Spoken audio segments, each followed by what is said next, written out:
오늘 말씀은 마태복음 20장 1절부터 16절 말씀입니다. 제가 봉독해 드리도록 하겠습니다. 천국은 마치 품꾼을 얻어 포도원에 들여보내려고 이른 아침에 나간 집주인과 같으니 그가 하루 한 데나리온씩 품꾼들과 약속하여 포도원에 들여보내고 또 제3시에 나가보니 장터에 놀고 서 있는 사람들이 또 있는지라. 그들에게 이르되 너희 포도원에 들어가라.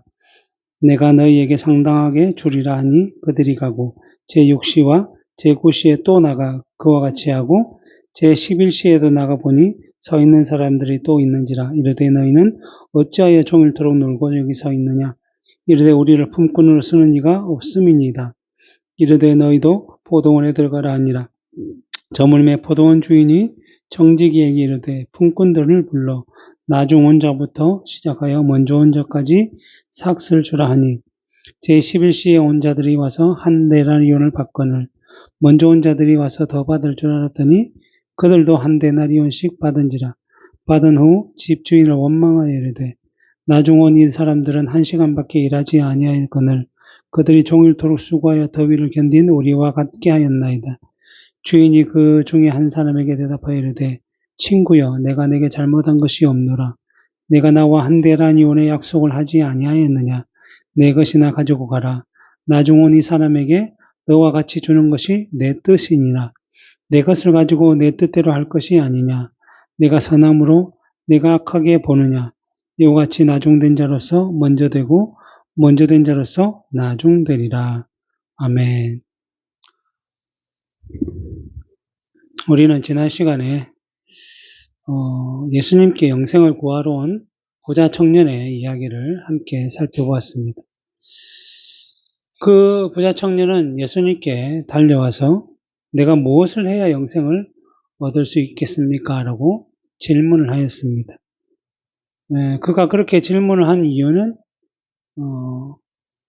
영생을 자신의 노력으로, 자신의 공로로 얻을 수 있다라는 개념을 가지고 있었기 때문에 스스로 무엇인가를 해서 영생을 구하기 위해 그 방법만을 알기 위해 예수님을 찾아왔던 것입니다. 결국 이 청년은 영생에 대한 영적인 의미보다는 그동안 자신들의 종교 지도자인 특별히 제사장 바리새인들에게 배웠던 것처럼 율법을 지켜 스스로 의를 이룰 수 있다라는 그 관념에 빠져서 참된 영생이 무엇인지 영적인 의미가 어떤지를 알지 못했기 때문에 이렇게 물을 수밖에 없었던 것입니다. 그래서 그러한 사실을 깨우치기 위해 예수님께서 그렇다면 이 청년에게 내가 계명을 지켜야 한다라고 말씀해 주셨습니다. 그 계명이라는 것이 특별히 다른 것이 아니라 그동안 그들이 잘 지켰다고 생각한 율법의 두 번째 계명에 나타난 것들, 율법의 1계명부터 4계명은 하나님과 하나님을 사랑하는 계명이라고 한다면 이 5번째부터 10번째 계명은 하나님을 사랑하는 자들이 나타내야 될 열매와 관련된 계명인데 이것을 지켜라 라고 말씀해 주셨습니다. 예수님께서 이렇게 이 청년에게 계명을 지켜라고 말씀하신 것은 사람이 계명을 지킬 수가 있기 때문에 잘 지키는지 안 지키는지 그것을 확인하고자 하신 것이 아니라 이 사람이 계명을 지킬 수 없다라는 사실을 깨닫고 스스로 그것을 다 내려놓고 온전히 하나님께 맡기는 자가 영생을 얻는다는 것을 가르쳐 주시기 위해 이 청년에게 계명을 지켜라 라고 말씀해 주셨습니다. 사도 바울도 로마서 3장 20절에 그러므로 율법의 행위로 그의 앞에 의롭다 하심을 얻을 육체가 없나니 율법으로는 죄를 깨달음이라. 결국 율법은 내가 할 수 없다는 사실을 기억하고 내가 죄인임을 깨닫고 내 죄를 사해 주실 하나님을 기억하며 그 메시아를 바라보도록 하는 것이었습니다. 그런데 이 청년은 그동안 잘못 배워왔듯이 그의 대답이 이 계명은 내가 어릴 때부터 잘 지켜왔는데 도대체 더 무엇이 부족합니까? 내가 무엇을 해야 영생을 얻을 수 있겠습니까? 라고 큰 소리를 쳤죠. 그때 예수님께서 그 청년이 깨닫지 못한 것 한 가지를 말씀해 주셨는데 내가 한 가지 부족한 것이 있는데 너의 가진 재물을 다 팔아서 가난한 자들에게 나누어 주고 나를 따르면 영생과 하늘의 보화가 너에게 있을 것이다 라고 말씀해 주셨습니다. 그러자 이 부자 청년이 재물이 많은 거로 근심하며 돌아갔다는 거죠. 결국 이 부자 청년의 선택은 세상, 재물이라고 할 수 있는 것이죠. 그는 영생을 얻기 위해서 왔지만 그 영생을 위해서 지금 현실에 있는 자기의 것들을 버릴 수가 없었다라는 것이죠. 그 말의 의미는 무엇인가 하면 이 청년은 영생의 의미를 알지 못했다는 거죠. 사람이 영원히 살 수 있는 거하고 지금 당장 자신의 재물하고 얼마나 가치가 큰지를 어린아이도 알 수 있는 것 같은데 이 부자 청년은 육의 삶을 살아왔기 때문에 영적인 것들을 깨닫지 못했던 것이고 그래서 영생의 의미를 알지 못했기 때문에 지금 당장 눈에 보이는 그 재물, 소유의 마음을 빼앗겨서 더 이상 영생을 구하지 못하고 예수님을 따르지 못하고 자기의 집으로 돌아가게 된 것입니다. 이런 청년의 돌아감을 보고 예수님께서 부자가 하늘나라에 들어가는 것이 낙타가 바늘기로 통과하는 것보다 더 어렵다라고 말씀해 주셨죠. 왜 그렇습니까? 낙타가 어떻게 바늘길을 통과하겠습니까? 결국 불가능하다는 거죠. 무엇이 불가능한가? 이 세상의 것으로는 구원에 이를 수 없다라는 것을 분명하게 말씀해 주는 것입니다. 결국 이 세상에 빠져서 재물과 소유와 권력과 명예와 어쨌든 이 세상의 어떤 것에 빠져 있는 자들은 하늘의 것을 깨닫지 못하고 알 수 없기 때문에 구할 수조차도 없고 전혀 불가능하다라고 말씀해 주신 것입니다. 그래서 제자들이 아니 그렇다면 누가 도대체 구원을 얻을 수 있습니까? 라고 질문했을 때 예수님께서 사람으로는 할 수 없으나 하나님은 다 하실 수 있다.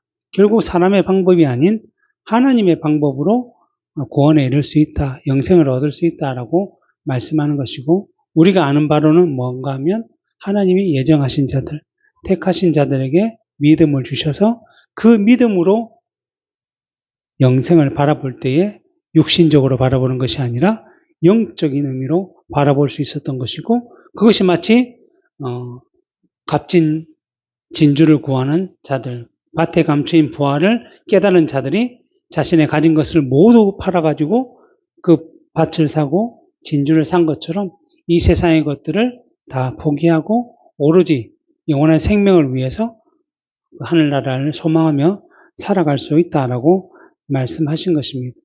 그래서 제자들이 그렇다면 우리는 다 모든 것을 버리고 주를 쫓았으니까 어떻겠습니까? 라고 얘기하자 하는 예수님께서 그들의 위로하시고 칭찬하시기 위해서 잘했다. 그래서 너희들 이제 나와 같이 천국에서 왕노릇할 것이다 라고 말씀해 주셨습니다.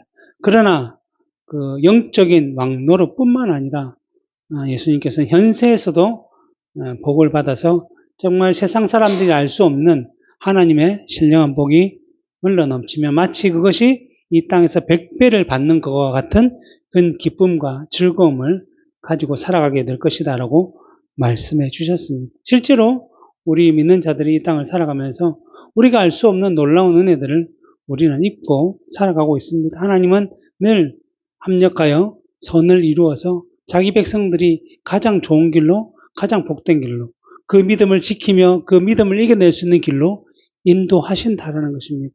근데 그것을 어릴 때부터 깨닫지 못하면 그것을 누리지 못하고 나는 왜 이렇게 살까라고 고민할 수밖에 없지만 그것을 깨닫는 자는 기뻐함으로 하나님의 인도하심을 바라볼 수 있게 되는 것이고 요셉과 같이 그 하나님의 형통함이 있음을 기억하며 어떤 순간 어떠한 상황에서도 늘 감사하며 순종하며 살아갈 수 있는 것입니다.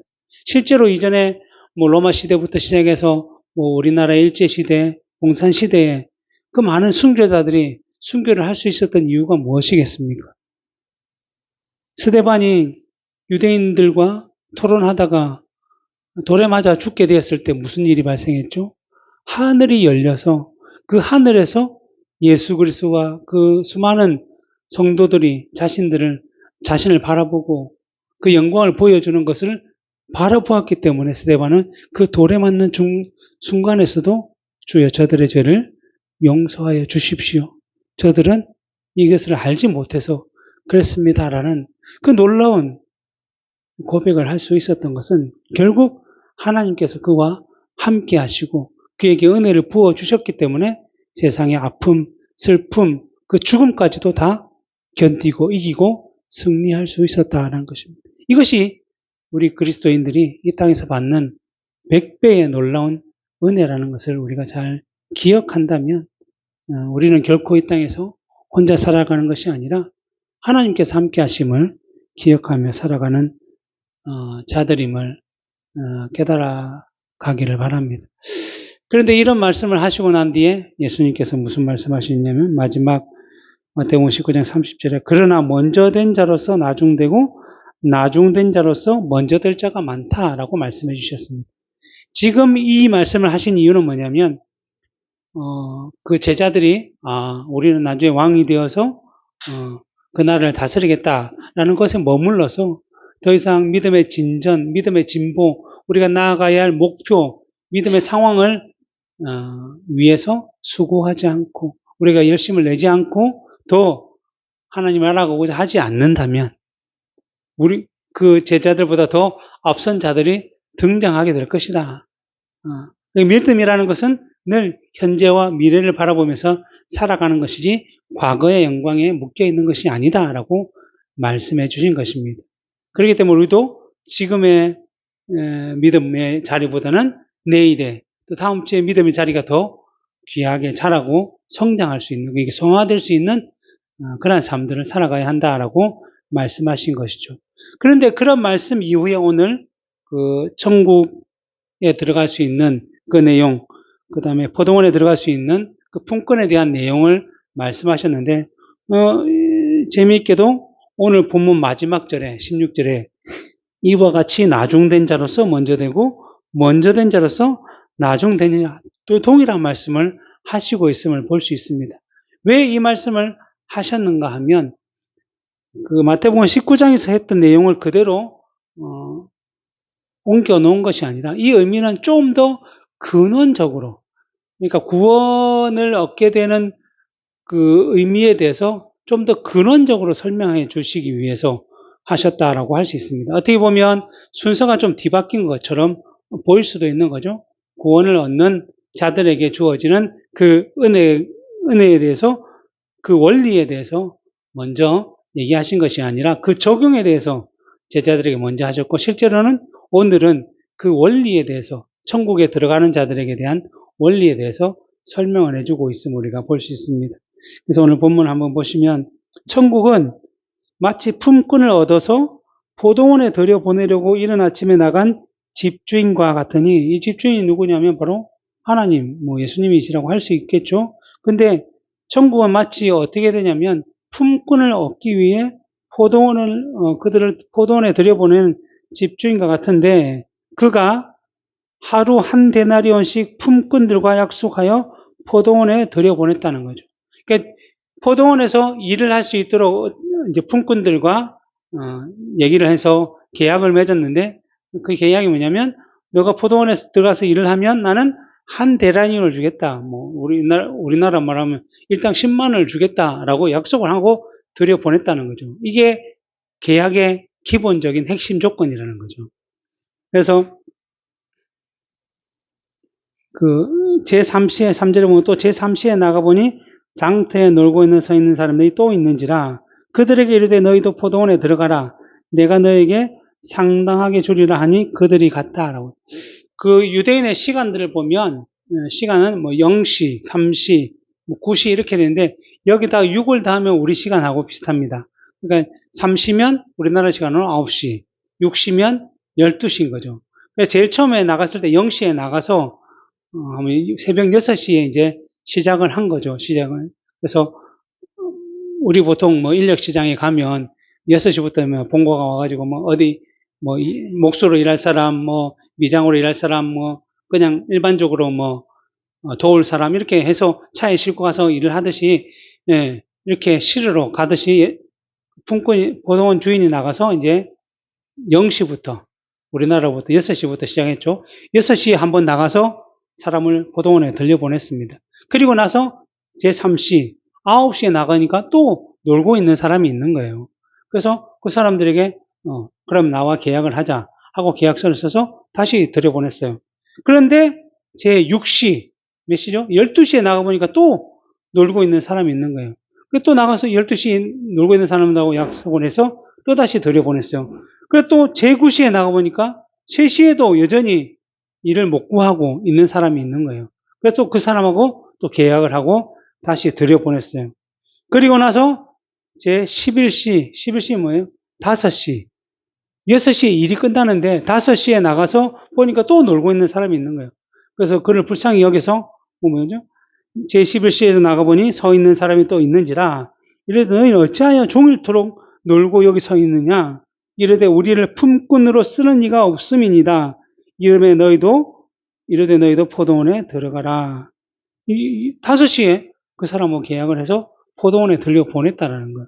그러니까 우리 시간으로 하면 6시에 온 사람이 있고 9시에 온 사람이 있고 12시에 온 사람이 있고 3시에 온 사람이 있고 5시에 온 사람이 있다는 거예요. 6시에 일이 마치니까 돈을 받겠죠. 자, 저물매 포도원 주인이 청지에게 이르되 품꾼들을 불러 나중 온 자로부터 시작하여 먼저 온 자까지 삭슬 주라 하니 제 11시에 온 자들이 와서 한 데레노씩 받는다는 거예요. 약속이 원래 뭐예요? 우리 포도원에서 일하면 그냥 한 대령은 주겠다, 이것이 10만 원 주겠다라는 것이 약속이었어요. 그래서 그런 약속을 이 사람들이 잊어버렸는지 제일 늦게 온 사람이 10만 원 딱 받으니까 먼저 온 자들이 더 받을 줄, 10절에 보면 더 받을 줄 알았더니 그들도 한 대령씩 받은지라 10만 원을 받은 거예요. 솔직히 기분이 나쁘죠. 왜냐하면 이 세상의 방식은 일한 만큼 돈을 받는 거예요. 그래서 우리가 뭐라고 표현합니까? 시급이라고 표현하죠. 그래서 한 시간당 얼마를 받는 거예요. 이게 정해져 있는데 여기는 약속이냐면 시간이 아니고 한 번 포도원에 들어가서 일을 하면 한 대량이면 받는다는 약속이 있었다는 거죠. 그래서 받은 후에 집주인을 원망하며 이르되 나중 온 이 사람들은 한 시간밖에 일하지 아니하였는데 그들이 종일 수고하며 더위를 견딘 우리와 같게 하였나이다 라고 불만을 표했다는 거죠. 그래서 그 중에 주인이 그 중에 한 사람에게 대답하여 이르되 친구여 내가 내게 잘못한 것이 없노라. 내가 나와 한 데나리온의 약속을 하지 아니하였느냐. 약속을 이렇게 해놓고 그 약속을 파기하고 더 많이 받겠다라는 것이 먼저 온 자들의 주장이었다는 것이고 포도원 주인은 너하고 나하고 약속이 한 데나리온인데 다른 사람과 비교해서 그런 말을 할 이유가 없다. 내 것을 가지고 내 마음대로 하는데 네가 무슨 상관이 있느냐라고 말한 것입니다. 그러면서 내 것이나 가지고 가라. 14절에 나중 온 이 사람에게 너와 같이 주는 것이 내 뜻이니라. 그리고 15절 내 것을 가지고 내 뜻대로 할 것이 아니냐. 네가 선하다고 해서 내가 악하게 보느냐라고 말씀해 주셨습니다. 이제 이 원리는 어떻게 보면 세상의 원리와는 너무나도 다르다라고 할 수 있습니다. 왜냐하면 세상은 늘 같이 시간을 두고 일하면 그에 합당한 돈을 받는 것이 왜냐하면 사람이 수고와 열심을 낸 것에 대한 보상이 있는 것이 이 땅의 원리라고 할 수 있는 거죠. 그래서 좀 더 힘들게 일하는 사람은 더 많이 주고 또 좀 적게 일하는 사람은 적게 주고 그만큼 그 시간들을 자기가 쓸 수 있으니까 우리는 그것을 다 인정하죠. 물론 그 사람의 경력이나 일의 능력을 따라서 어떤 사람은 좀 더 같은 시간을 일해도 많이 주는 사람도 있고 그래서 뭐 스포츠 스타들 우리가 한번 보면 미국 NBA나 메이저리그 보면 한 사람이 그냥 1년에 몇백억씩 받아가잖아요. 우리는 아무리 수고하고 1년 동안 해봐야 뭐 몇천, 2,500, 2천, 3천 이렇게 되는데 그 사람들은 몇백을 받아가면 이 논리대로 한다면 그 사람은 몇백억을 받는데 나는 왜 몇천만 원만 주냐고 이렇게 말할 수밖에 없지만 이 세상에서도 그런 어느 정도의 논리가 있긴 하지만 실제로 그냥 단순히 시급제로만 생각해보면 이 사람들의 말이 맞는 것처럼 보일 수 있는 거죠. 그래서 우리는 그렇게 일당을 받는 사람들은 그렇게 받기도 하죠. 그러나 이것은 이 세상의 원리를 말하는 것이 아니라 천국의 원리를 말하고 있는 것이죠.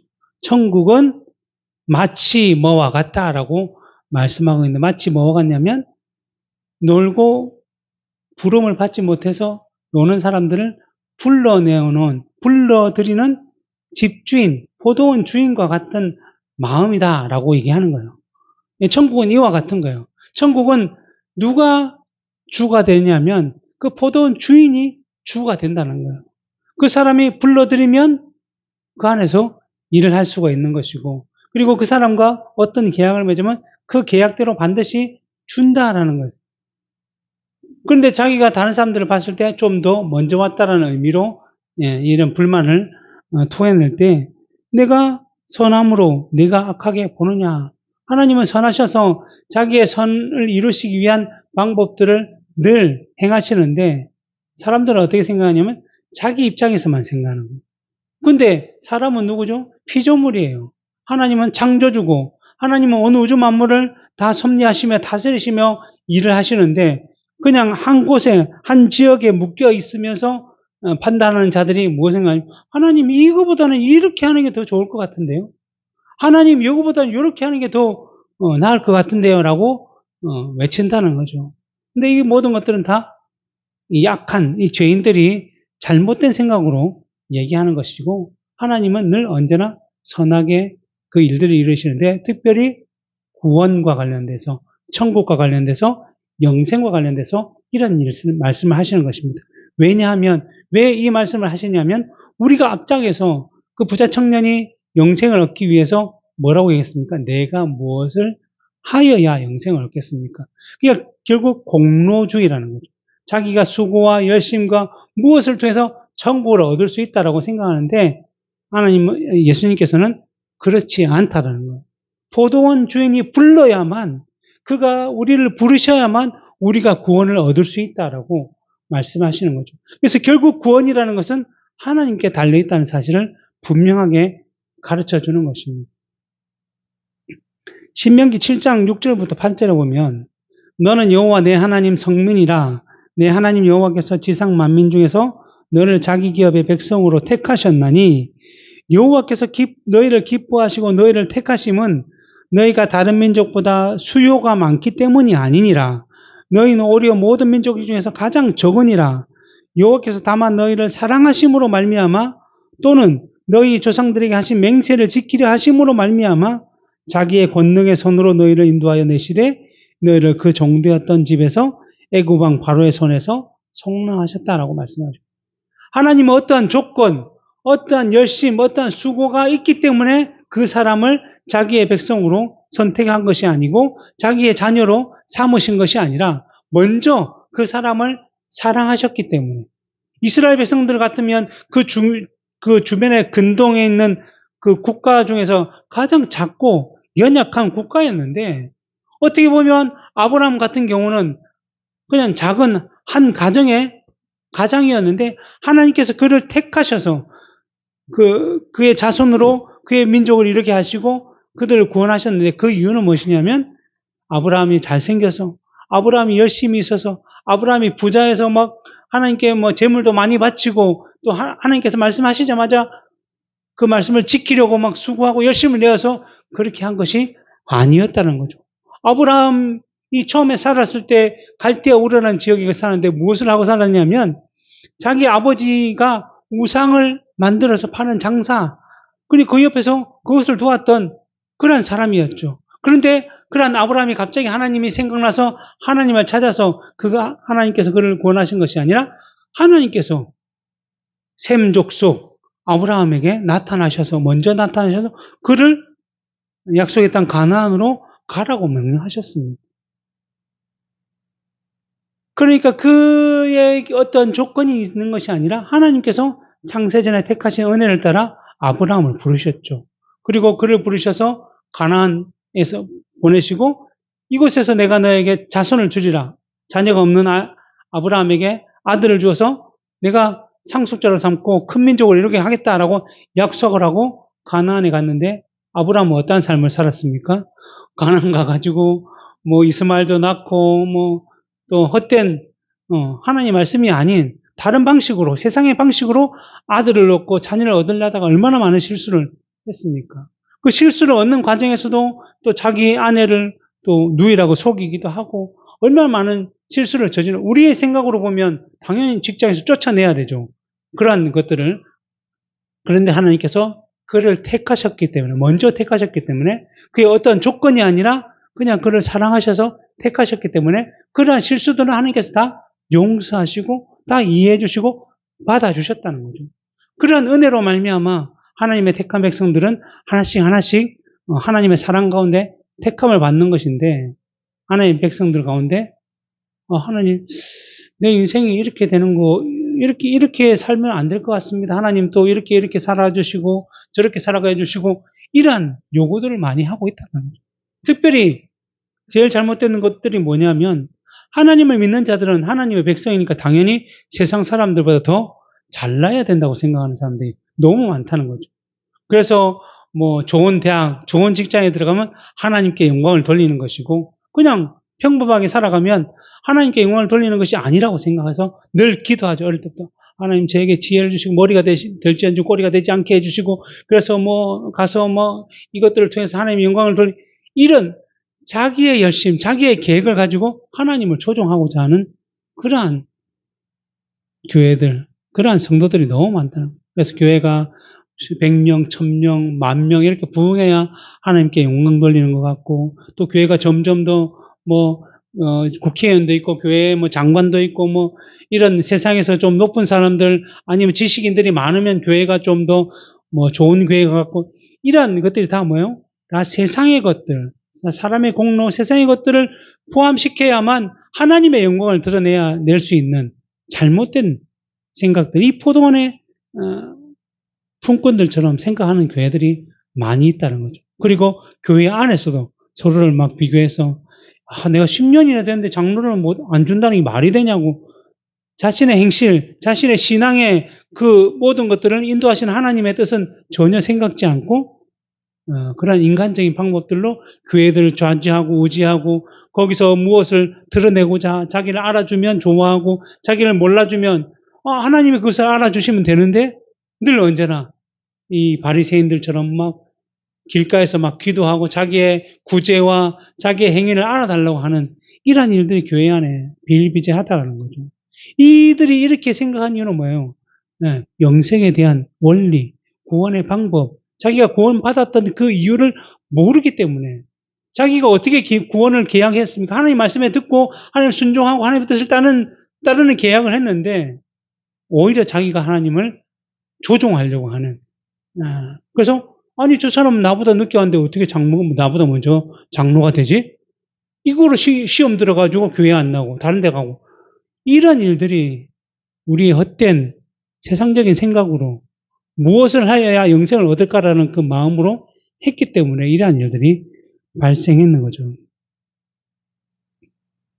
이러한 원망이 누가복음 15장에 보면 또 동일하게 등장하고 있는데, 우리가 잘 알고 있는 탕자의 비유가 바로 그겁니다. 한 집에 2명의 아들이 있는데 둘째 아들이 젊어서 그런지 좀 놀고 싶어가지고 미리 유산을 주시면 내가 좋겠습니다. 아버지가 또 유산을 또 나눠줬어요. 나눠준 유산을 가지고 아버지의 그늘을 벗어나기 위해, 자기 마음대로 살기 위해 먼 나라로 가가지고 그 돈 가지고 그냥 허락망탕하게 즐기며, 뭐 그럴 때는 얼마나 사람들이 많이 모이겠어요. 친구들이 돈 잘 쓰니까. 돈 다 쓰고 나니까 주위에 사람이 아무도 없는 거죠. 이 세상의 원리가 그런 거예요. 세상의 것들이 많으면 많을수록 사람들이 많이 모이긴 하겠지만, 그것이 없으면 세상은 결국 자기를 환대하지 않아요. 결국 자기를 본 것이 아니라 자기에게 있는 어떤 소유, 물건, 세상의 것들을 바라본 것이죠. 다 쓰고 나니까 이제 성경에 보면 뭐라고 되어 있습니까? 돼지가 먹는 쥐염 열매로 배를 채우고자 하는데 먹을 것이 없다는 거죠. 아니 쓰레기통 뒤져가서 뭐 먹으려고 했는데 쓰레기통에도 먹을 것이 없다라는 거예요. 그러니까 보통 세상 사람들은 뭐죠? 허양에 들떠 있다가 그 모든 거품들이 다 빠지면 최후에 선택하는 게 뭐예요? 보통 자살하죠. 자살하고 아니면 요즘은 다른 사람한테 그것을 분노를 표출하기도 하고. 그런데 이 둘째 아들에게는 그러한 일이 발생한 것이 아니라 뭐가 떠올랐냐면 성령의 깨닫게 하심, 조명하심, 하나님의 택하심의 은혜가 있기 때문에 무엇이 생각나면 아버지의 집이 생각이 났다는 거예요. 아, 내 아버지 집 보면 아들이 아니라 종으로 살아가도 종의 한 명이라도 정말 기쁘고 즐겁게 먹고 마시며 일을 할 수 있는 집이었다라는 사실을 깨닫게 된 거죠. 그래서 부끄럽지만 이 아들이 내가 아버지께로 돌아가겠다. 돌아가서 정말 미안하고 죄송스러워서 아버지 내가 이제 아버지 아들이 아니라 아버지의 종의 한 사람이라도 내 아버지의 집에서 살고 싶습니다라고 얘기해야지 하고 자기의 집으로 돌아갔다는 거예요. 그런데 아버지는 그 아들을 종으로 삼기는커녕 다시 죽었던 내 아들이 돌아왔다라고 막 껴안으며 새 옷을 입히고 가락지를 끼우고 막 자기 아들 죽었다 다시 사는 아들이라고 하면서 송아지를 잡아 잔치를 열었다는 거예요. 그런데 문제는 뭐냐면 그 집에 있었던 첫째 아들, 아버지의 말씀에 순종하면서 열심히 밭에서 일을 하며 종들을 관리하며 했던 첫째 아들이 이제 밭에서 일을 끝나고 돌아왔어요. 근데 집에서 막 음악 소리도 나고 막 잔치 소리가 나니까 이 도대체 이게 무슨 일이냐? 한 종이 이렇게 얘기했죠. 당신의 동생이 돌아와서 아버지께서 잔치를 베푸신다. 그러니까 화가 머리끝까지 나가지고 아버지께 찾아갔죠.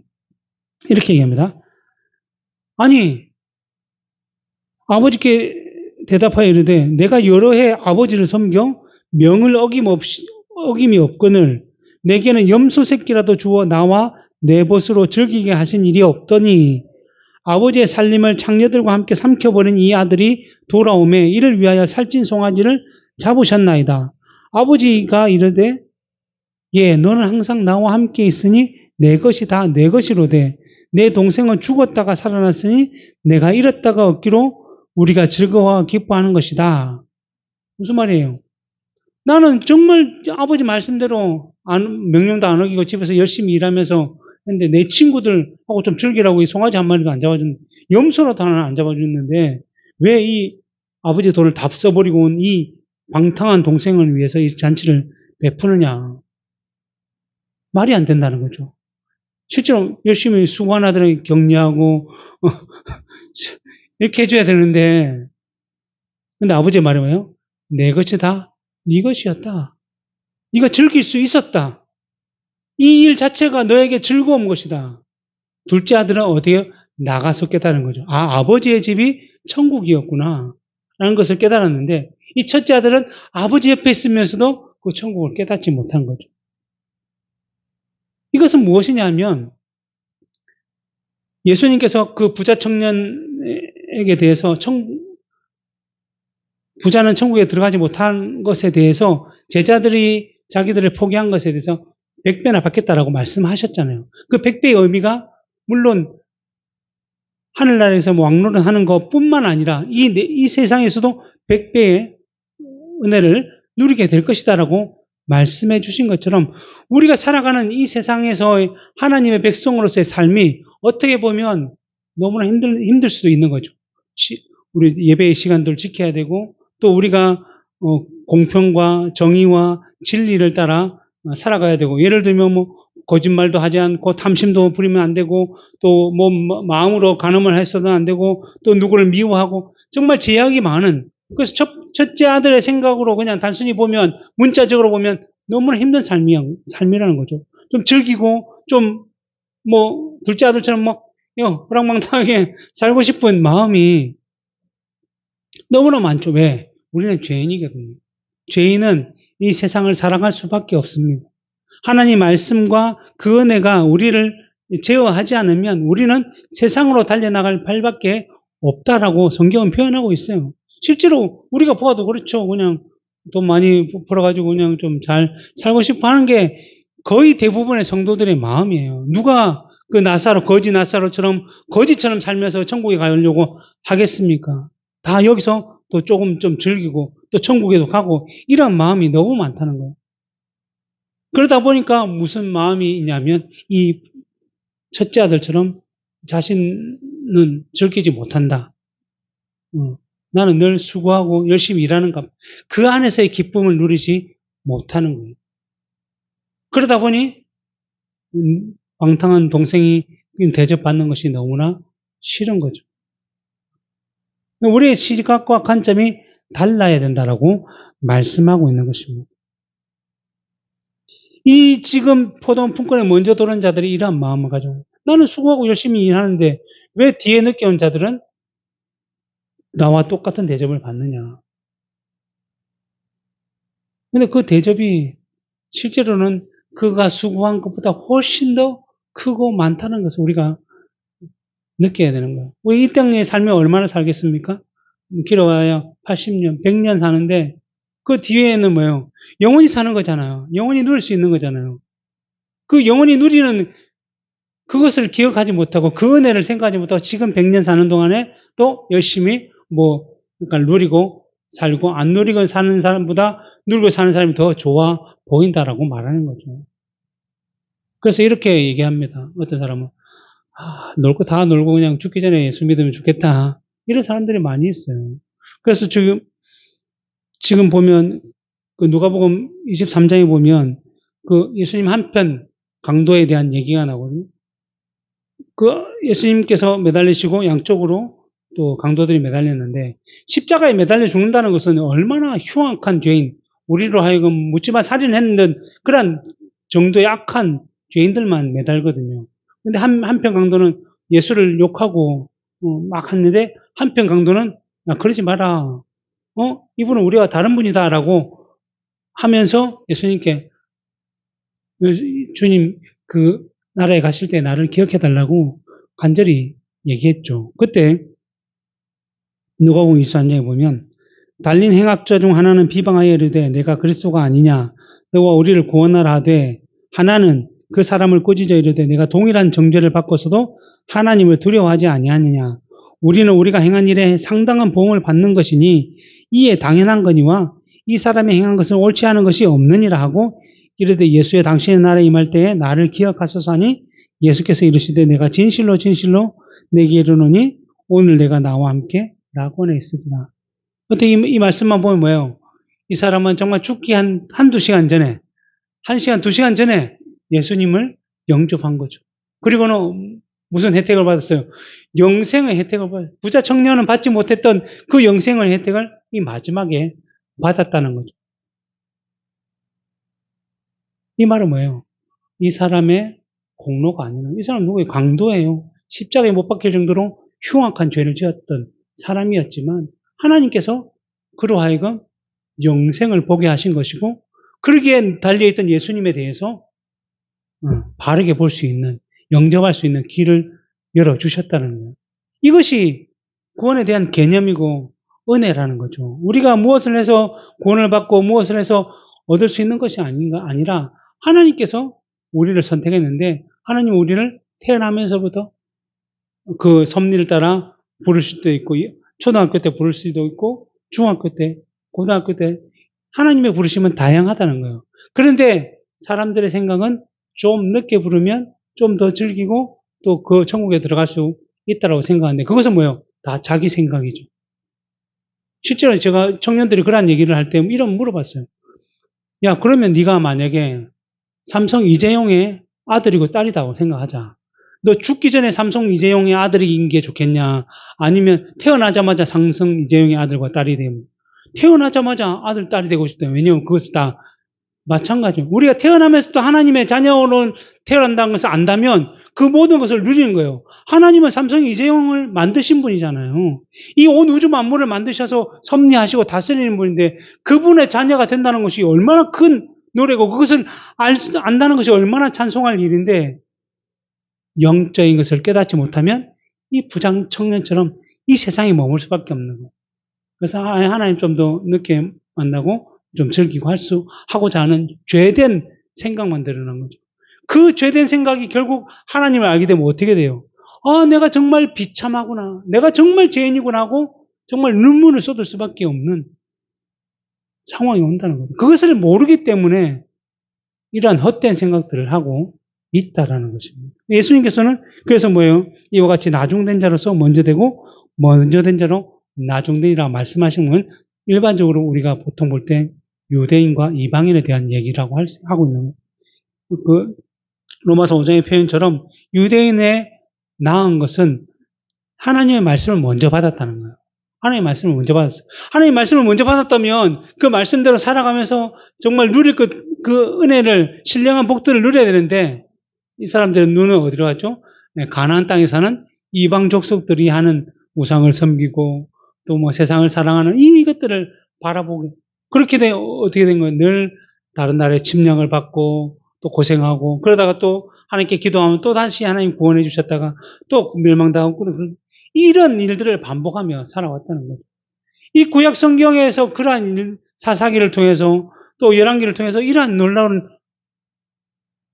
예들을 우리에게 보여주셨다고 한다면 당연히 오늘날 우리가 이걸 보고 우리의 삶은 달라야 되지 않겠습니까?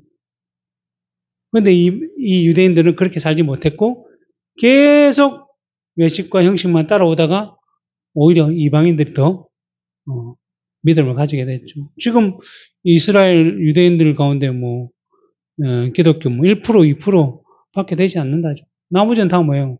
하나님을 알지만 예수를 알 수 없기 때문에 그들은 다 영생이 아닌 영벌에 들어가는 그런 형벌을 받게 된 것입니다. 그렇게 지금 우리가 하나님을 알고 예배하고 살아간다는 것은 얼마나 놀라운 기쁨에 일어난 것을 우리가 깨달아야 된다는 거죠. 그리고 만약에 그 깨달음이 부족하면 더 깨닫게 해달라고 우리는 하나님께 간절히 구해야 됩니다. 그렇지 않으면 이 유대인들과 같이 먼저 된 자라고 나중되고 나중된 자로서 먼저 되는 역사가 나타나게 될 것이고 그만큼 우리는 믿음에서 퇴보하고 뒤처지는 그러한 삶을 살게 되는 것이죠. 그러기에 우리를 구원하신 그 하나님의 놀라운 은혜를 기억하며 그 하나님이 지금도 우리와 함께 하시고 우리를 형통하게 인도하신다는 사실을 우리가 영적으로 좀 더 깨달아서 정말 세상의 것들은 아무것도 아니에요. 정말 지나가고 없어질 것들이지만 이것을 통해서 하늘나라를 더 소망하게 만드신 그 하나님의 놀라운 은혜 그리고 그뿐만 아니라 이 세상을 살아가면서도 늘 우리를 채우시고 우리를 보살피시고 우리를 인도하시는 그 하나님을 기억하면서 우리의 생이 가장 멋진 인생이고 가장 복된 인생이고 가장 즐거운 인생이라는 것을 우리 스스로 잘 드러내고 하나님의 영광을 돌리는 우리가 되면 좋겠습니다. 기도하겠습니다.